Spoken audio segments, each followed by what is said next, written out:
নমস্কার। আগামী 23শে নভেম্বর থেকে 30শে নভেম্বর কেমন থাকবেন আপনারা, তার আগে গ্রহ সমাবেশ বা সন্নিবেশ রাশিচক্রে কেমন জেনে নিতে হবে। তারও আগে আমাদের বুঝতে হবে এটা একটা সামগ্রিক অ্যাভারেজ বিচার। ব্যক্তিগত হরোস্কোপ ছাপিয়ে কখনোই ফল দেবে না, দিতে পারে না। আপনাদের ব্যক্তিগত হরোস্কোপ সূক্ষ্ম বিচার করলে পারফেক্ট 100% আপনাদের জীবনের সাথে মিলবে, কিন্তু এটা একটা আগামী 7 দিনের অ্যাভারেজ গাইডলাইন, আপনারা মেনে চলতে পারেন। আগামী 23-24 চন্দ্র ধনু রাশিতে থাকবে, 25-26 মকরে থাকবে, 27-28 কুম্ভতে থাকবে, 29-30 মিনে থাকবে। মিনে চন্দ্র থাকাকালে মিন শনি চন্দ্র কানেক্ট করবে, কুম্ভতে চন্দ্র থাকার সময় রাহু চন্দ্র কানেকশন করবে। বুধ আগামী 23 তারিখ বক্রীত্ব অবস্থায় তুলায় গমন করবে, 26 তারিখে শুক্র বৃশ্চিকে গমন করবে, বৃশ্চিকে মঙ্গল আর রবি বসে আছে। বুধ বক্রী অবস্থায় তুলায় অবস্থান করবে 7 দিন, এবং বৃহস্পতি কর্কটে বক্রী অবস্থায় থাকবে। মিনে শনি বক্রী থাকলেও 28-এ বক্রীত্ব ত্যাগ করবে, কুম্ভতে রাহু এবং সিংহতে কেতু। এই হলো গ্রহ সমাবেশ আগামী 7 দিনে। আমরা মেষ রাশি থেকে শুরু করব। মেষ রাশির দ্বিতীয় সপ্তম লর্ড হলো শুক্র, সে অষ্টমে যাবে 26 তারিখ। তাই নতুন ইনভেস্টমেন্ট কিছু করার হলে 26-এর আগে করবেন। কথাবার্তা বাক সংযমী হবেন। দ্বিতীয় লর্ড যেহেতু শুক্র অষ্টমে কম্বাস্ট হচ্ছে, কথার কারণে সম্পর্ক নষ্ট হতে পারে। ইনভেস্টমেন্ট ক্ষেত্রে সতর্ক সাবধান থাকবেন। স্বজন সম্পর্কিত বিরোধ, স্থায়ী সম্পত্তি কিছু কেনার থাকলে ইনভেস্ট করতেই পারেন। বিদেশ যাত্রা প্ল্যান করতে পারেন। সন্তানদের সাথে যাদের প্রবলেম বা সমস্যা রয়েছে তারা একটু নিজেদের মাথা ঠান্ডা রাখবেন। শরীর স্বাস্থ্য বিষয়ে সতর্ক, বিশেষ করে যারা sugar, hormonal problem, kidney problem নিয়ে ভুগছেন তাদের কিছুটা সমস্যা দিতে পারে এই সময়। এবং এই রাশির দ্বাদশে এখন শনি বসে রয়েছে, কিন্তু বক্রীত্ব ত্যাগ করছে। কিছুটা আপনারা কর্ম বা কর্মসংযোগের ক্ষেত্রে শুভ সুযোগ লাভ করতে পারেন। বৃষর ক্ষেত্রে 23 থেকে 30, যেহেতু শনি বক্রীত্ব ত্যাগ করছে, যোগকারক শনি বৃষ রাশির, নতুন সুযোগ, নতুন যোগাযোগ, কর্ম উন্নতি, কর্মসংযোগ, অর্থনৈতিক সমৃদ্ধি, স্বজন সম্পর্কিত ব্যাপারে রিকানেক্টিং, রিবন্ডিং এগুলো হওয়ার সম্ভাবনা রয়েছে। লটারি যারা কাটেন অথবা যারা শেয়ার মার্কেটে যুক্ত তাদের ক্ষেত্রে শুভ সংবাদ 23 থেকে 30-এর মধ্যে আপনাদের আসবে। বৃষ রাশির মানুষ যারা, সন্তান সম্পর্কিত ব্যাপারে কিছু প্রবলেম হতে পারে, শারীরিকভাবে কিছু সমস্যা আসতে পারে, সে বিষয়ে অতটা চিন্তিত হওয়ার কারণ নেই। আর অবশ্যই আপনাদের অর্থনৈতিক বিষয় এই 23 থেকে 30 সমৃদ্ধ হবে। চলে আসবো আমরা মিথুন রাশিতে। মিথুন রাশি 23 থেকে 30। মিথুন রাশিরও যেহেতু ভাগ্যপতি শনি, মিথুন রাশি সাপেক্ষে সেই শনি বক্রীত্ব ত্যাগ করছে। যে কাজগুলো মন্থর হচ্ছিল সেগুলো সত্তর সংযোগ তৈরি করবে। অর্থনৈতিক যে টাকা পয়সা বাইরে ব্লক হয়েছিল সেগুলো হাতে আসবে। স্বজন সম্পর্কের জায়গাটা কিছুটা আপনাদের প্রবলেম থাকবে। সম্পত্তি ইনভেস্টমেন্টের ক্ষেত্রে আপনারা প্ল্যান করতে পারেন মিথুন রাশির মানুষ 23 থেকে 30-এর মধ্যে। এবং রোগ ভোগের ক্ষেত্রে আপনাদের লিভার সংক্রান্ত ব্যাপারে যারা ভুগছিলেন কিছুটা প্রবলেম আপনাদের থাকবে। আমরা চলে আসব কর্কট রাশির ক্ষেত্রে। কর্কট রাশির মানুষজন 23 থেকে 30-এর মধ্যে যারা আইনগত বা কোর্ট কেসের সম্পর্কিত যুক্ত ছিলেন তাদের জয়লাভ হবে। যারা নতুন কোনো প্ল্যানিং করছিলেন, নতুন উদ্যোগ নেবার, নতুন ব্যবসা করা, তাদের ক্ষেত্রে নতুন ইনভেস্টমেন্ট করতে পারেন। যারা ভ্রমণের প্ল্যান করছিলেন 23 থেকে 30 করলে কোনো অসুবিধা নেই। সম্পর্ক বা স্বজন সম্পর্কের বিষয়, যেহেতু বুধ বকরি আছে সে কারণে কর্কট রাশির মানুষ একটু স্বজনের বিষয়টা সাবধান বা সতর্কতা সহকারে আপনারা মেলামেশা করবেন। কারণ অতি মিশতে গিয়ে, সম্পর্ক তৈরি করতে গিয়ে দেখা যাবে যে ভুল বোঝাবুঝি বা মিসআন্ডারস্ট্যান্ডিংয়ের একটা ব্যাপার থেকে যেতে পারে। সেটা কর্কট রাশির মানুষদের 23 থেকে 30-এর মধ্যে। কর্কট রাশির অবশ্যই অষ্টমে রাহু আছে, অহেতুক অকারণে খরচা হতে পারে। খরচার বিষয়ে লাগাম দেবেন, না হলে পরবর্তী সময় আপনাদেরই মনে হবে যে কেন এত খরচা করলাম। সিংহ রাশি, সিংহ রাশির মানুষ যারা আছেন তাদের আগামী 23 থেকে 30, যদিও ঢাইয়া চলছে কিন্তু শনি বক্রীত্ব ত্যাগ করছে, প্রচুর সমস্যার মধ্যে আপনারা আছেন, কিন্তু কিছুটা রিলিফ আপনারা এই শনির বক্রীত্ব পর পাবেন। অর্থনৈতিকভাবে কিছুটা নিঃশ্বাস নিতে পারবেন। স্বজন সম্পর্কের জায়গায় শুভ সংযোগ তৈরি হবে, অর্থাৎ যাদের প্রবলেম ছিল স্বজন বা প্রিয়জনদের সাথে তাদের আবার পুনরায় সম্পর্ক ভালো হওয়ার সম্ভাবনা রয়েছে। স্থায়ী সম্পত্তি বিষয়ে এই সময় ইনভেস্টমেন্টে যাবেন না সিংহ রাশির মানুষ। এবং রোগ ভোগের বিষয় একটু সতর্ক সাবধান থাকবেন খাওয়া দাওয়ার বিষয়, নালে গ্যাস অম্বল, লিভার, স্টমাক নিয়ে যারা ভুগছিলেন তাদের আরও বৃদ্ধি পাবে। বাধা যা ছিল অনেকটাই কাটবে।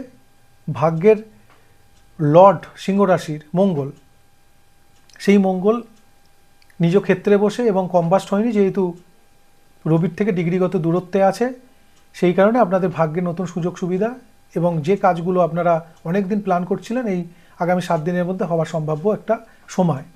কন্যা রাশি, কন্যা রাশির ক্ষেত্রে সপ্তমে শনি বসে বক্রীত্ব ত্যাগ করবে, দাম্পত্য জীবনের উন্নতি, প্রেমের জীবনে উন্নতি, অর্থনৈতিকভাবেও কিছু সমাধান হবে। যারা ঋণে জড়িত আছেন কন্যা রাশির মানুষ, তাদের কিছুটা রিলিফ আসবে। শরীর স্বাস্থ্য নিয়ে যারা ভুগছিলেন কিছুটা ভালো হবে। যাদের বাধা বা সমস্যা ছিল, অবস্ট্রাকশন আসছিল বারে বারে, তাদের এই 7 দিন কিছু নতুন যোগাযোগ আপনারা পাবেন।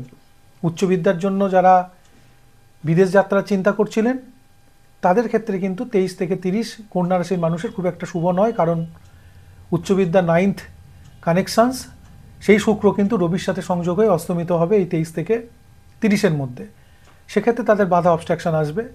তবে কর্মের ক্ষেত্রে কিছু নতুন সংযোগ, কর্মের অর্থনৈতিক উন্নতি, কর্ম মাধ্যম চেঞ্জ হওয়া, এগুলো আপনাদের আগামী 23 থেকে 30-এর মধ্যে আসার সম্ভাবনা জায়গা রয়েছে। চলে আসবে তুলা রাশি। তুলা রাশির লর্ড যেহেতু শুক্র, সেটা রবির সাথে 26 তারিখে সংযোগ তৈরি করছে এবং অস্তমিত হচ্ছে। তার জন্য শরীর স্বাস্থ্য বিষয়ে সতর্ক থাকবেন, অর্থনৈতিক লসেস হওয়ার সম্ভাবনা। স্বজন সম্পর্কিত জায়গায় কিছুটা বেটার, কারণ যেহেতু দশম স্থানে বৃহস্পতি রয়েছে, বকরি হলেও চতুর্থ এবং পঞ্চম লর্ড শনি বকৃত্ব ত্যাগ করছে। 28 তারিখের পর থেকে আপনাদের স্থায়ী সম্পত্তি বিষয়ে সমস্যার সমাধান হবে, সন্তানদের স্বাস্থ্য ভালো হবে, সন্তানদের সম্পর্ক ভালো হবে এবং উচ্চবিদ্যার ক্ষেত্রে কিছু সফলতার জায়গা এই রাশির ক্ষেত্রে আসার সম্ভাব্য জায়গা রয়েছে। বৃশ্চিক রাশি, বৃশ্চিক রাশির বর্তমানে বুধ তো রয়েছে, বকরি বুধ, সে আগামীকাল 23 তারিখ রাশি ত্যাগ করবে, কিন্তু আবার 26 তারিখ শুক্র বৃশ্চিকে গিয়ে কম্বাস্ট বা অস্তমিত হবে। অস্তমিত শুক্র মানেই সাধারণত একটা অবস্ট্রাকশন, বাধা, বিশেষত লাক্সারি, বিলাসিতা, এগুলোর ক্ষেত্রে আসবে, প্রেমের ক্ষেত্রে আসবে, দাম্পত্য জীবনে আসবে, স্ত্রীর শরীর নিয়ে চিন্তার কারণ আসবে। বৃশ্চিক রাশির মানুষ এই বিষয়গুলো মাথায় রাখবেন।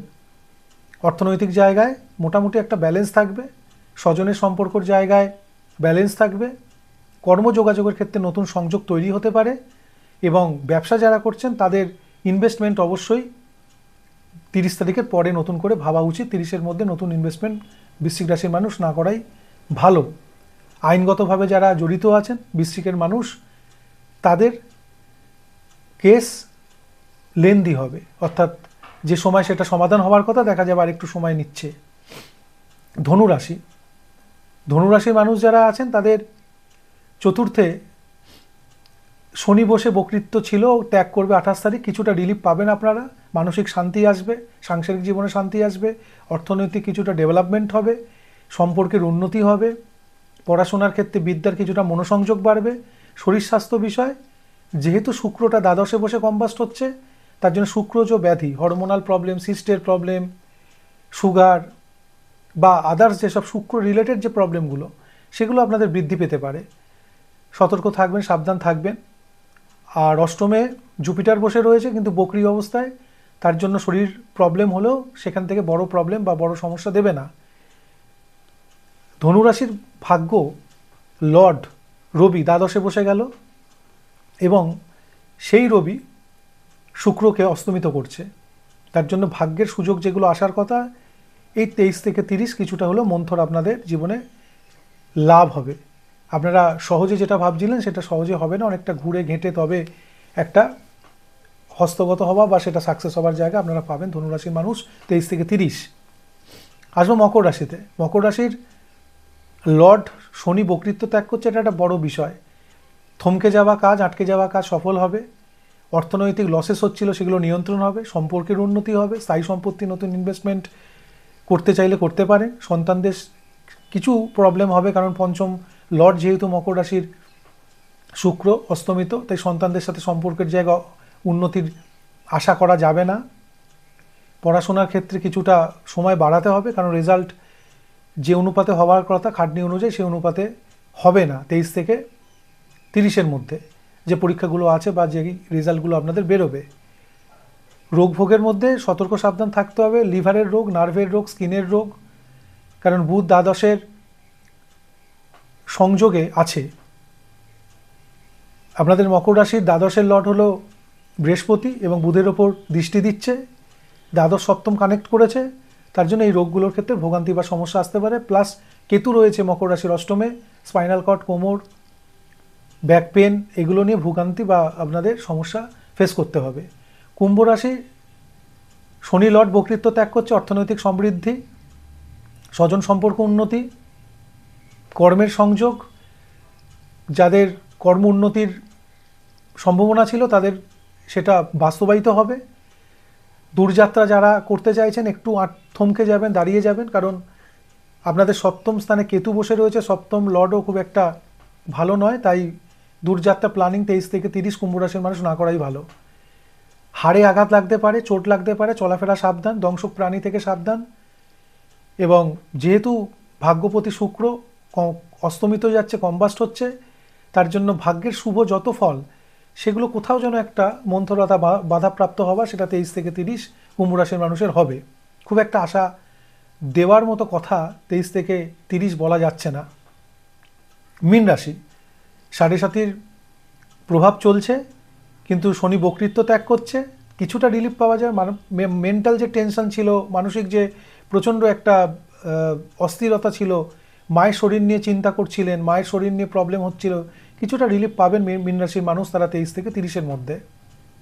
একাদশ লর্ড হলো আমাদের শনি, লগ্নে বক্রীত্ব ত্যাগ করছে, প্রাপ্তি আটকে ছিল সেগুলো হাতে পাবেন, ব্যয় সংকোচ হবে, শরীর কিছুটা ভালো হবে, রোগভোগ কিছুটা আপনাদের মুক্ত হবে, আইনগত বা সমস্যা কেস ছিল যেগুলো সেগুলো এই 23 থেকে 30-এ ডেট পড়লে জয়লাভ হবে। এবং অর্থনৈতিক জায়গায় ধার দেনা যারা ছিলেন তাদের কিছুটা হলেও রিলিফ পাওয়ার মতো অবস্থা মীন রাশির মানুষের আগামী 23 থেকে 30 থাকবে।